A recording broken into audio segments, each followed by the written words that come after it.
See what I mean by stakes? Like, this is what I'm talking about. I need to be on this writing team, because literally this is huge stakes. This is what makes a movie good. And I really hope they do something like that in the new Superman. What's up, guys? How's it going? And today we're going to be diving back into some Superman content. You already know I had to pull back the hoodie.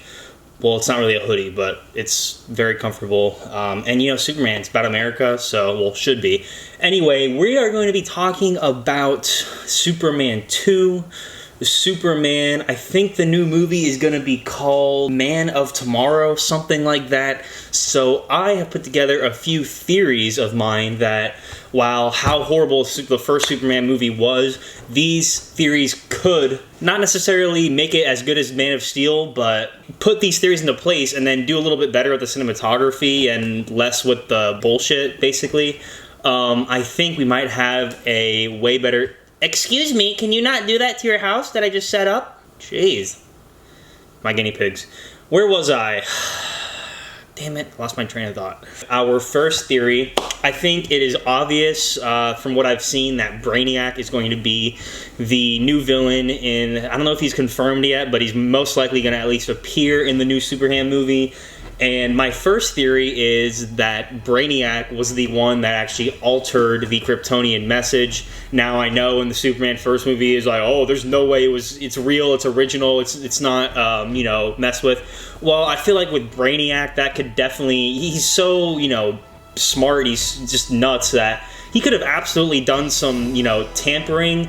And there might even be some time travel involved with Brainiac going back in time, maybe even doing things to change the message in order for them to say that instead of what Superman originally, you know, saw it as or believed it as. Brainiac's plan to sort of have Superman have this internal battle so it's easier for him to, you know, do what he wants. And then we might see Superman go and investigate kind of the origin of the message more deeply. There he might uncover Brainiac's influence over the message if he did do something about it. So I think that would be really cool if we could actually maybe see some time travel, maybe Superman, you know, investigating it further. I think it'd be a good plot point start for Brainiac. We can start to get into some high stakes, as I put it in some earlier videos. That might make this movie actually good. And then another slight branch theory, we may see Superman reject Krypton entirely. I think Superman, you know, doesn't have as good of a connection to Krypton as he used to after seeing the new message. And we might just see him totally either put behind or reject Krypton entirely and just kind of let go of living up to, you know, what Krypton wanted for him, what they didn't want for him, because we kind of see him discover his own self in Superman, and he's on Earth now, so I wouldn't be surprised if he were to just reject Krypton entirely in the new movie, because I think he's kind of done with all that, based on what happened in the first movie. So just a small thing, I don't know if it's true, but the next big theory, it has to do with Krypton. And it is that Krypton actually never died, it never exploded, and it was actually bottled by Brainiac. And what I mean by that is it was shrunk and stolen by Brainiac. What Superman could find out that his parents, maybe even his society is still alive somewhere. Could be in a pocket dimension, could be, you know, Brainiac, his abilities are nuts. So, like, it's a theory that just, like, you know, Brainiac was kind of involved in the whole Superman lore, if it was either changing the message or something with Krypton could have been shrunken and stolen by Brainiac, and Brainiac could use that as leverage against Superman in Superman 2.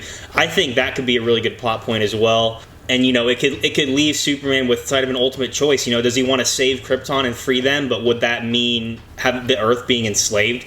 Who knows? I mean, or does he have to let his people stay in prison forever to protect Earth? That would be such... See what I mean by stakes? Like, this is what I'm talking about. I need to be on this writing team, because literally this is huge stakes. This is what makes a movie good. And I really hope they do something like that in the new Superman. Now, another theory I have is that Lois Lane actually gets marked for death based on Kryptonian code.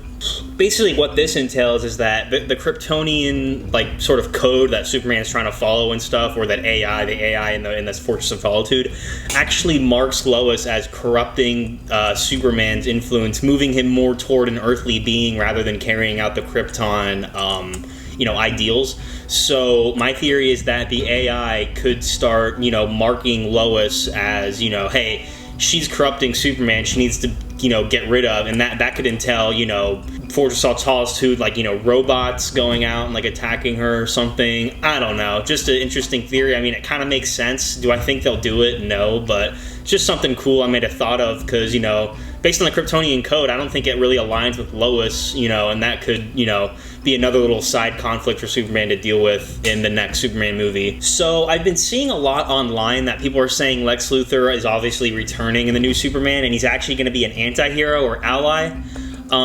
I mean, as much as I don't think that's going to happen, and I don't want that to happen, if that were to happen, I think it would kind of go like this. They may have to use Lex Luthor to team up with Superman in order to beat Brainiac because of how good he is. And I think what Lex Luthor is going to do is kind of use that as a mask to sort of paint himself as a good guy, the comeback, the hey, I'm good now, or anti-hero, and then kind of manipulate everything and then turn on Superman in the end, because there's no way that they turn Lex Luthor into a good guy after what we saw in the first movie. I don't think that that's going to happen, but I definitely think there might be some Lex Luthor anti-hero stuff going on, which would be kind of cool to see, but I mean, I don't even know what to think after I saw that piece of shit in the first movie, so I don't know. My next theory is that Brainiac is going to be utilizing the multiverse and time travel, kind of like in the beginning. Brainiac is going to be collecting potentially like alternative Earths, versions of Krypton, and even different versions of Superman. That would be kind of cool to see. I mean, as much as I hate kind of the whole multiverse like kind of thing with the plot, if it's done correctly, I think it would be really cool to see some cameos or actor cameos as different Superman. Henry Cavill maybe. That would be very, very cool. And if they use Henry Cavill in there, yes, I don't care what you guys say. And based on that, Superman could kind of see like an alternate scenario, like what happens if Earth did get corrupted by like Krypton dominance, like what that would kind of look like. I don't know. I just think that there's a lot that could happen with that. I definitely feel like we'll see some multiverse stuff in the new movie. Maybe, I don't know. But another theory I have is that Supergirl is actually going to be bad, but not by her own accord. I think that Brainiac might have some sort of manipulation of information, or either leading her to believe something that then plots her against Superman, or erasing certain parts of her brain or memories, getting into her mind to plot her against Superman, and we might see a Superman versus Supergirl conflict plot. That would be kind of cool to see. When I watched a Supergirl TV show, by the way, one of the worst TV shows I've ever seen in my life, but a few times in there she fights Superman, and like it's just done so horribly because they're both really powerful and stuff. So like, I don't know, if they did it right, I think it would be cool, but it's not really something I'm interested in. But it's a theory that could happen. Brainiac can get into people's brains and shit, so. But I definitely think she's going to play a role, absolutely, especially if Superman decides to go back and check out the origins of the one message that told him to rule Earth and all that. She could help him, or, there could be some conflict with her. She's going to play a big role in the next movie, and I think the Supergirl movie is going to absolutely lay the framework for that.